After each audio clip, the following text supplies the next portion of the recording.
स्वागत है आप सभी का। दोपहर के 1:30 बजने वाले हैं और वक्त है उत्तराखंड की खबरों का। बीजेपी विधायक देशराज कर्णवाल, पहले भी नाम सुना होगा, हालांकि वजह ज्यादातर विवाद ही रही, तो एक बार फिर से विवादों के चलते देशराज कर्णवाल चर्चा में बने हुए हैं। दरअसल एक कथित ऑडियो इस दौरान सामने आया है जिसमें विधायक एक शुगर मिल के मैनेजर को फोन पर अमर्यादित भाषा का इस्तेमाल करते हुए धमकाते सुनाई दे रहे हैं। विधायक इस बात से नाराज है कि शुगर मिल का ये मैनेजर उनका नाम नहीं जानता। जी हाँ भाई, विधायक का नाम नहीं जानते तो ये कितना बड़ा अपराध हो गया।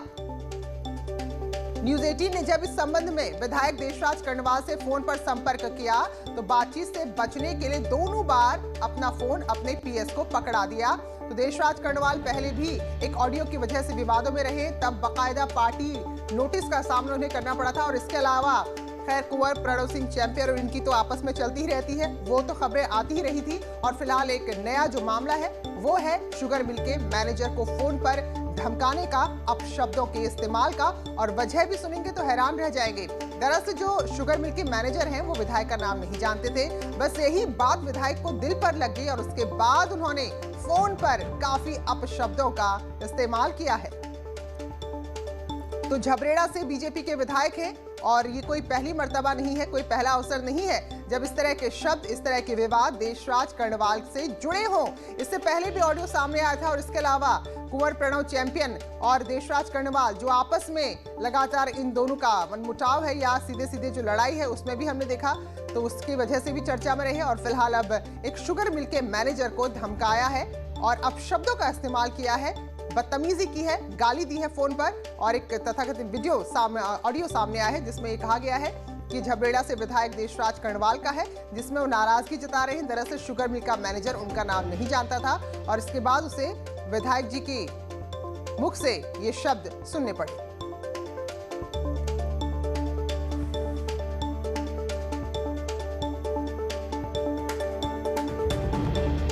तो कर्णवाल को फोन पर मैनेजर को गाली देने का आरोप लगा है।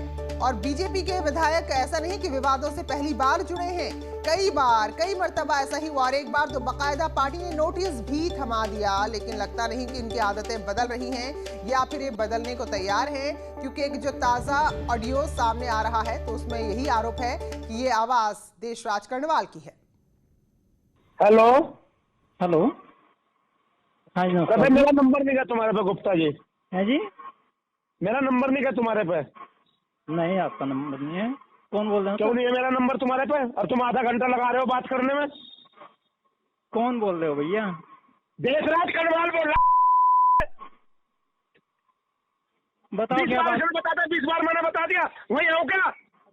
आप कौन बोल रहे हो? मैं नहीं जानता आपको, बताओ।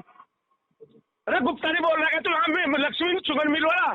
हाँ बोल रहा हूँ, बोल रहा हूँ। तो तेरा बाप भी नहीं जानता, तू क्षेत्रीय विधायक को मैं यहाँ का, तू नहीं जानता मुझे? नहीं, मैं तो नहीं जानता। जाने का मैं आ रहा हूँ, इश्यू आ जाओ, कोई दिक्कत नहीं। वाकई में ऑडियो की जांच होनी चाहिए। अगर ये तरीका, ये तेवर एक विधायक, एक जनप्रतिनिधि के हैं तो कितनी शर्म की बात है भाई। नहीं पहचाना, जरूरी तो नहीं कि हर कोई हर किसी का परिचय हो, तो इसमें इतना आग बबूला होने की क्या जरूरत थी? धमका रहे हैं बकायदा, तो जो कुछ कहा उन्हें दोहराने की जरूरत नहीं है। जिस तरह का भाषा का इस्तेमाल देशराज कर्णवाल ने किया है, तो ये जो ऑडियो सामने आया है जिसमें देशराज कर्णवाल की आवाज इसको बताया जा रहा है, तो इसमें आपने देखा कि जो शुगर मिल के मैनेजर है उनकी गलती इतनी थी कि उन्होंने पहचाना नहीं। और एक बात हमने देखी तो उन्होंने किसी तरह की बदतमीजी नहीं की, उन्होंने कहा नहीं मैं नहीं जानता। तो विधायक को लगा कि भाई चलो अपना नाम बता दूं तब तो शायद पहचान जाए। जब नाम बताने पर भी नहीं पहचाना शुगर मिल के मैनेजर ने, तो फिर विधायक का गुस्सा पहुंच गया 7वें आसमान पर और पिता का नाम लेते हुए, देख लेने की धमकी देते हुए बहुत सारे अपशब्दों का प्रयोग किया जो हम आपको नहीं सुना रहे हैं और लिखित में भी नहीं दिखा रहे हैं, क्योंकि शब्द ऐसे नहीं है कि उसको दिखाए जा सके। लेकिन अगर वाकई में ये ऑडियो देशराज कर्णवाल का है तो गंभीरता से इसको पार्टी को लेना चाहिए, क्योंकि एक जनप्रतिनिधि से इस तरह का व्यवहार, इस तरह के तेवर कतई स्वीकार्य नहीं हो सकते हैं। और उस पर भी महज इतना कसूर कि आपके इलाके का कोई शख्स, कोई व्यक्ति आपका नाम नहीं जानता। जरा सुनिए एक बार फिर से जो ऑडियो सामने आया है जिसे देशराज कर्णवाल का बताया जा रहा है। हेलो हेलो, हाँ जी, कभी मेरा नंबर नहीं है तुम्हारे पे गुप्ता जी? है जी, मेरा नंबर नहीं क्या तुम्हारे पे? नहीं, आपका नंबर नहीं है। कौन बोल रहे हो? क्यों नहीं है मेरा नंबर तुम्हारे पे? और तुम आधा घंटा लगा रहे हो बात करने में। कौन बोल रहे हो भैया? देशराज कड़वाल बोल रहा। बताओ 20 क्या बार बात। बताता, 20 बार मैंने बता दिया। वही आओ क्या? आप कौन बोल रहे हो? मैं नहीं जानता आपको, बताओ। अरे गुप्ता नहीं बोल रहा है तू? हाँ, लक्ष्मी शुगर मिल वाला। हाँ, बोल रहा हूँ। है बोल रहा हूँ। तो तेरा बाप भी नहीं जानता। तू क्षेत्रीय विधायक में यहाँ का, तू नहीं जानता मुझे? नहीं, मैं तो नहीं जानता। जाने का मैं आ रहा हूँ इश्यू। तो इस भाषा को याद करिए और उस दृश्य को याद करिए जब नेता हाथ जोड़कर आपके पास वोट मांगने आते हैं। बहरहाल आगे बढ़ेंगे और खबर देहरादून से, बहुत बड़ी खबर है, सियासत से जुड़ी वाकई में बड़ी खबर है, क्योंकि ये जो हम खबर दिखाने जा रहे हैं हरीश रावत के बड़े सियासी बयान से जुड़ी हुई खबर है। सोशल मीडिया में कांग्रेस महासचिव ने पोस्ट लिखी तो पूर्व मुख्यमंत्री भी रह चुके और कांग्रेस आलाकमान से मांग कर रहे हैं कि 2022 के लिए कांग्रेस अपना सेनापति घोषित करे। तो 22 के लिए कोई ऐसा चेहरा होना चाहिए जिससे पार्टी को जीत मिल सके। पार्टी जिसे चेहरा घोषित करेगी मैं उसके साथ रहूंगा। तो हरीश रावत ने सोशल मीडिया में जो पोस्ट डाली उसमें उन्होंने लिखा है कि तेरा मेरा के चक्कर में पार्टी को नुकसान हो रहा है, यानी कि ये सभी जानते हैं और हरीश रावत भी स्वीकार रहे हैं कि भाई गुटबाजी बहुत है। तो लेकिन हैरानी की बात है कि अभी अभी जब आपके प्रदेश प्रभारी दौरा करके गए, दोनों मंडलों की अलग अलग बैठकें ली, तब जाकर ये मांग क्यों नहीं रखी, क्यों गढ़वाल मंडल की जब बैठक थी वहां नहीं पहुंचे। तो बहरहाल इन सब के बीच इससे जुड़े एक बड़ी खबर आ रही है, जो बड़ा सियासी बयान दिया है हरीश रावत ने, जिसमें मांग की है कि पार्टी अपना चेहरा घोषित करे 22 के लिए। तो इससे ही जुड़ी बड़ी खबर है। उन्होंने कहा है कि सोनिया गांधी के विवेक पर कोई सवाल नहीं है।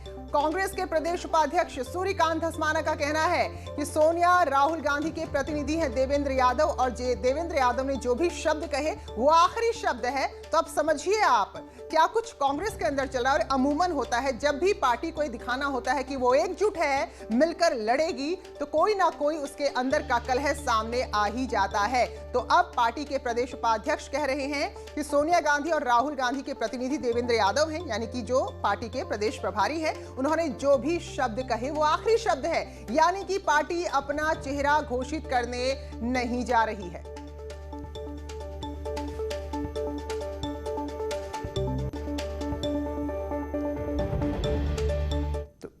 जो है सत्यता यह है कि देवेंद्र जी ने जो कुछ कहा मैं उनका बहुत आभारी हूं, और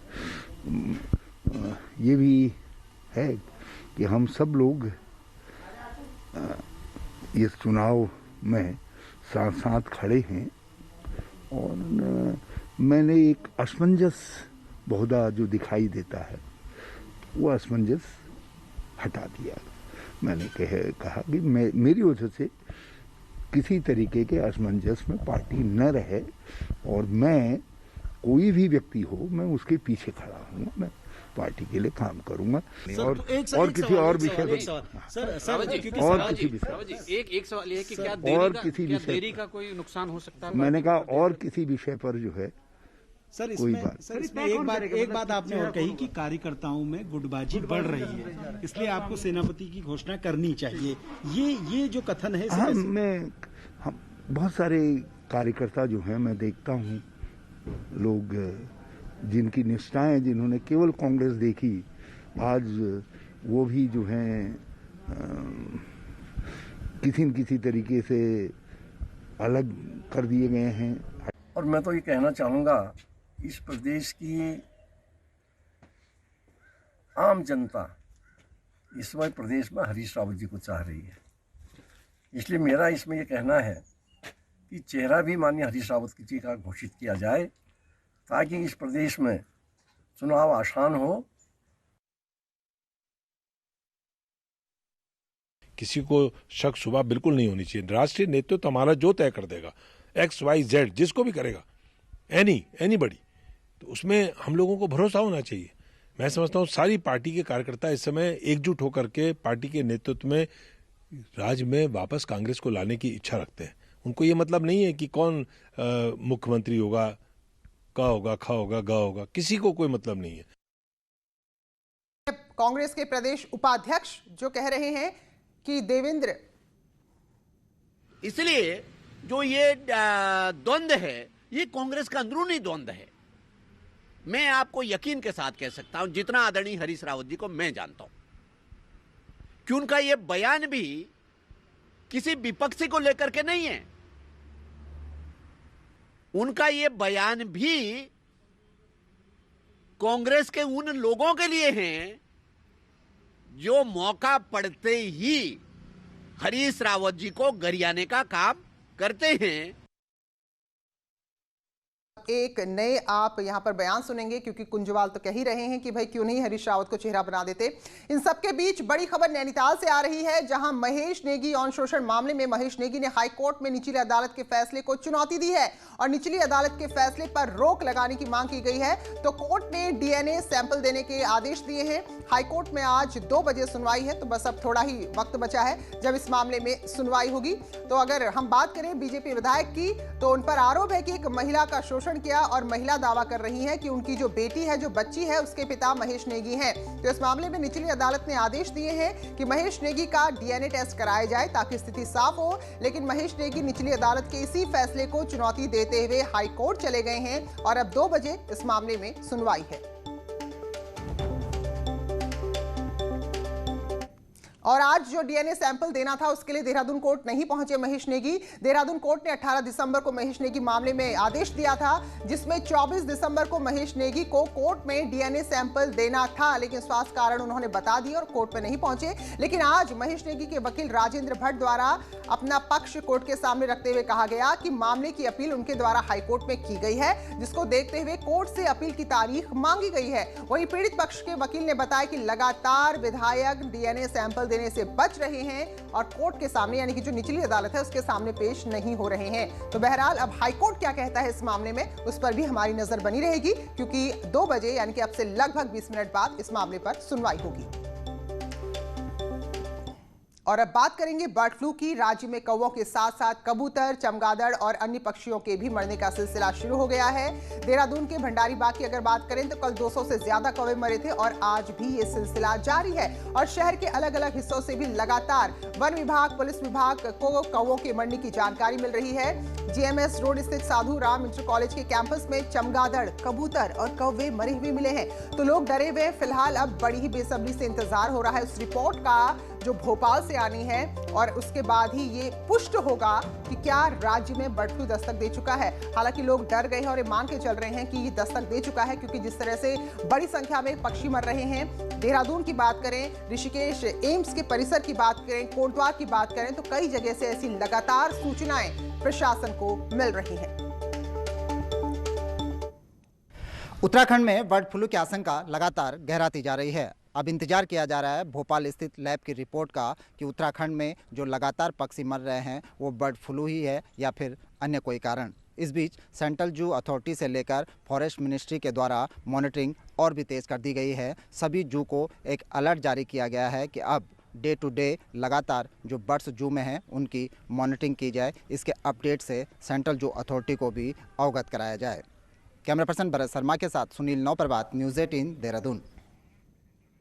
और इन सब खबरों के बीच आज बड़ा ही अच्छा दिन, ऐतिहासिक दिन उत्तराखंड के लिए, खासतौर पर उत्तराखंड के पहाड़ी इलाकों के लिए। तो रेल इतिहास में पहाड़ पर आज रेल के चलने का सपना साकार हुआ है। तो पहली ट्रेन चली ऋषिकेश कर्णप्रयाग लाइन के पहले स्टेशन पर। योग नगरी ऋषिकेश में जम्मू तवी एक्सप्रेस जैसे ही पहुंची वैसे ही सालों का इंतजार खत्म हुआ। तो अब क्योंकि महाकुंभ भी आने वाला है तो इसके लिए 4 ट्रेनें अब यहाँ से चलाई जाएंगी। तो देखिए, विधानसभा अध्यक्ष प्रेमचंद अग्रवाल खुद पहुंचे यात्रियों का स्वागत करने के लिए, जब पहली ट्रेन जम्मू तवी एक्सप्रेस सुबह 10:30 बजे 10:25 पर ऋषिकेश के योग नगरी स्टेशन में पहुंची। तो ऋषिकेश में जो भी यात्री पहुंचे थे सबका विधानसभा अध्यक्ष ने स्वागत किया, लोको पायलट का स्वागत किया। तो वाकई में क्षण इतिहास में बहुत ही बड़ा है पहाड़ के लिए, क्योंकि लगातार मांग यही रही कि पहाड़ में भी ट्रेन चढ़नी चाहिए। कोरोना जैसी महामारी में जिस प्रकार से कुंभ को लेके ये हमारे यहाँ ट्रेन आई है, मैं भगवान से प्रार्थना करता हूँ कोरोना भी समाप्त हो, कुंभ भी अच्छे से जाए और मेरे यहाँ से एक एक व्यक्ति, पूरे देश का एक एक व्यक्ति, ये देवभूमि में देवभूमि से बोल रहा हूँ, हमारे देश का एक एक व्यक्ति स्वस्थ रहे, ऐसी मंगल कामनाएं कर रहा हूँ। बहुत ही खुशी का माहौल है आज ऋषिकेश में। और माननीय प्रधानमंत्री नरेंद्र मोदी जी का, माननीय रेल मंत्री पीयूष गोयल जी का हम बहुत बहुत आभार व्यक्त करते हैं, दिल की गहराइयों से आभार व्यक्त करते हैं कि हमारा पहाड़ में चलने वाला सपना आज साकार दिख रहा है। अच्छा अनुभव है, बड़ी खुशी की बात है कि जो ऋषिकेश न्यू रेलवे स्टेशन बना, नया मॉडल बना है और यहाँ उत्तराखंड के लिए बहुत अच्छी संभावनाएं हैं। यहाँ पर्यटक को बहुत अच्छा बढ़ावा मिलेगा। उत्तराखंड के रेल इतिहास में आज ऐतिहासिक दिन है। आज जम्मू तवी एक्सप्रेस से योग नगरी ऋषिकेश, जो कर्णप्रयाग रेलवे लाइन का पहला स्टेशन है, उसकी शुरुआत हो गई है और आज से 4 ट्रेनों का संचालन यहाँ शुरू हो चुका है, जो धीरे धीरे महाकुंभ को देश भर के यात्री यहाँ आएंगे उनको लेकर ऋषिकेश पहुँचेगा। ऋषिकेश से आशीष डोभाल, न्यूज़ 18। चलिए आगे बढ़ते हैं और अब आपको जो तस्वीर दिखाने जा रहे हैं वो खतरनाक भी है और सबक भी है। देहरादून के रायपुर स्टेडियम को जाने वाली सड़क पर अमूमन हम देखते हैं कि जो नौजवान हैं वो स्टंट करते हैं। ऐसे स्टंट के दौरान हादसे का शिकार हुए हैं, जिसमें आप देखिए कि यहाँ पर कितनी रफ्तार से बाइक आती है और अचानक बाइक चला रही लड़की अपना संतुलन खो बैठती है और हादसा हो जाता है। और इस दौरान जो बाइक में पीछे से कुछ लोग और आ रहे थे वो भी इस हादसे का शिकार हो गए। तो लगातार यहाँ पर हर रविवार को बड़ी संख्या में लड़के लड़कियां आती है और ऐसी ही दौड़ यहाँ पर होती है, ऐसे स्टंट होते। तो स्थानीय लोगों का कहना है कि पुलिस भी मूक दर्शक बनी और लोगों को भी होश नहीं कि इस तरह से वो अपनी ही जिंदगी को खतरे में डाल रहे हैं। फिलहाल एक छोटा सा ब्रेक, लौटेंगे जल्दी।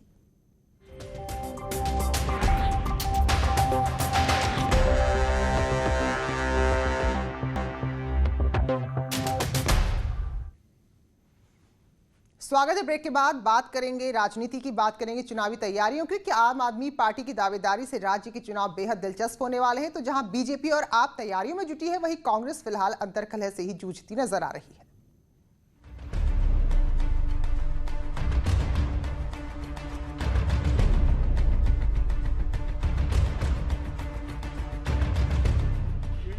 2022 के रण के लिए राज्य में चुनावी बिसात बिछने लगी है। सत्ताधारी बीजेपी नए कार्यक्रमों के जरिए जनता तक पहुंच रही है, तो पदाधिकारियों को भी लक्ष्य दे दिए गए हैं। वहीं आम आदमी पार्टी भी बूथ सत्ता के खेल में किस्मत आजमाने की जुगत में है।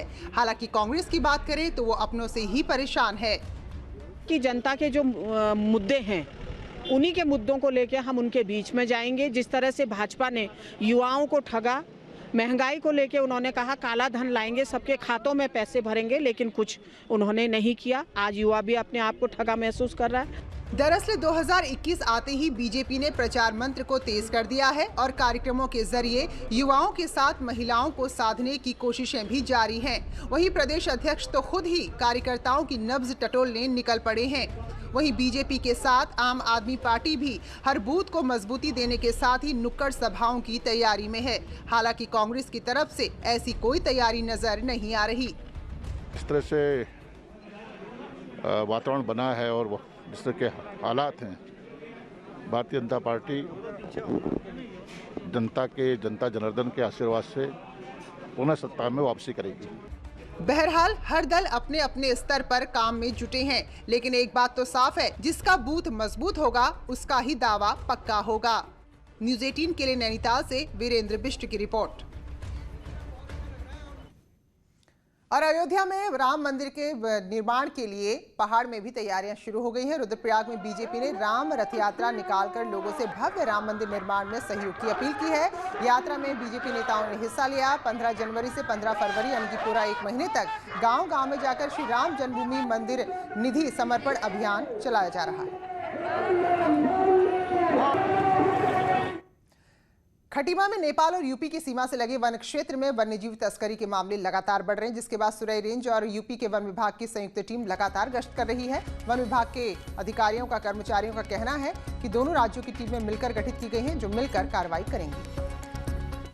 कालीन सत्र होता है, इसमें चूंकि वन्य जीवों की तस्करी ज़्यादा बढ़ जाती है, दूसरा साइबेरियन पक्षी भी आते हैं डैम में, तो उसको मद्देनजर रखते हुए हमने गश्ती टीमें नियुक्त कर दी हैं, जो लगातार स्थिति पर नियंत्रण रखे हुए हैं। इसके साथ ही चूंकि हमारा क्षेत्र पीटीआर से भी लगा हुआ है, तो वहाँ की जो महोब रेंज है उनके साथ हमारी रेंज के सदस्य, जिसमें मैं भी शामिल होता हूँ, प्रत्येक माह को एक लंबी दूरी का कुमाऊं विश्वविद्यालय की पीएचडी काउंसलिंग शुरू हो गई है। आज कला संकाय के सभी विषयों की काउंसलिंग हुई और कल विज्ञान की काउंसलिंग होगी। तो 516 सीटों के लिए विश्वविद्यालय की ओर से काउंसलिंग हो रही। 27 विषयों के कुल 1458 छात्र इसमें पास हुए हैं। काउंसलिंग के बाद इस बार जिन छात्रों को अल्मोड़ा विश्वविद्यालय में जाना होगा उनको अपना पंजीकरण भी कराना होगा और विश्वविद्यालय जहाँ वो चाहते हैं वहीं जाना होगा।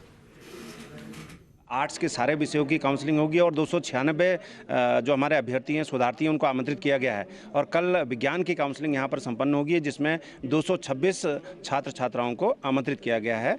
और उसी के क्रम में जिस हिसाब से प्रवेश होंगे उसके बाद जो द्वितीय काउंसलिंग होगी उसका निर्धारण किया जाएगा। पौड़ी में एक नेपाली मूल की बच्ची के साथ दुष्कर्म का मामला सामने आया है। परिजनों की तहरीर पर पुलिस ने मुकदमा दर्ज कर एक नाबालिग और एक अन्य युवक को गिरफ्तार कर कोर्ट में पेश किया है। एक को जेल तो दूसरे को बाल सुधार गृह भेजा गया है। तो बताया जा रहा है कि आरोपियों ने पीड़िता को बुलाया और फिर उसके साथ दुष्कर्म किया।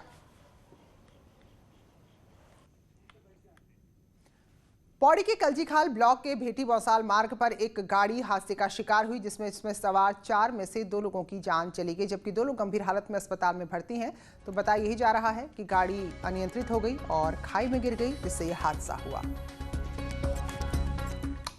और बड़ी खबर आ रही है, छात्रवृत्ति घोटाले से जुड़ी हुई एसआईटी की जांच रिपोर्ट से कोर्ट नाराज है। तो जो भी अपनी जांच की है, एसआईटी ने जो रिपोर्ट सौंपी है कोर्ट को, उससे कोर्ट नाराज है। एसआईटी को हाईकोर्ट ने आदेश दिए हैं कि अब 3 मार्च से पहले अदालत में डिटेल जांच रिपोर्ट दाखिल करें। यानी कि जो रिपोर्ट है उससे कोर्ट संतुष्ट नहीं है। कोर्ट को लगता है कि सही तरीके से छानबीन नहीं हुई है। तो सीबीआई जांच को लेकर कोर्ट ने कहा कि एसआईटी की रिपोर्ट के बाद ही कोई निर्णय लिया जाएगा। एसआईटी की जांच रिपोर्ट स्पष्ट नहीं है तो इस रिपोर्ट से संतुष्ट नहीं है हाईकोर्ट और अब कहा है कि 3 मार्च से पहले विस्तार में डिटेल में जांच रिपोर्ट एसआईटी दाखिल करे। तो राज्य में जो छात्रवृत्ति घोटाले हुए, जहां छात्र ही नहीं थे, जहां कुछ कॉलेजेस ही नहीं थे, वहां छात्रवृत्ति ले ली गई करोड़ों करोड़ की। तो उस मामले में जो रिपोर्ट एसआईटी ने सौंपी है उससे हाईकोर्ट नाराज है, संतुष्ट नहीं है। कालागढ़ टाइगर रिजर्व के बफर जोन से सटे कोटद्वार के रामपुर समेत हल्दुखाता इलाके में इन दिनों हाथी लगातार लोगों की दहशत का कारण बने हुए हैं क्योंकि हर रोज कभी भी हाथी यहां आ जाते हैं और सारी फसल को चौपट तहस नहस कर जाते हैं। इसके अलावा लोगों के घरों को भी अभी हाथी नुकसान पहुंचाने लगे हैं। तो ग्रामीणों ने जंगल के किनारे सुरक्षा दीवार बनाने की मांग की है। टिहरी झील में पर्यटन गतिविधि बढ़ने के साथ ही प्रशासन पर्यटकों को बेहतर सुविधाएं और पर्यटन से जोड़ने के लिए बाकी प्रयास भी कर रहा है। तो लाइट एंड साउंड शो जल्द ही यहां पर शुरू होगा जिसके लिए डीपीआर तैयार हो गया है, शासन को भेज दिया गया है।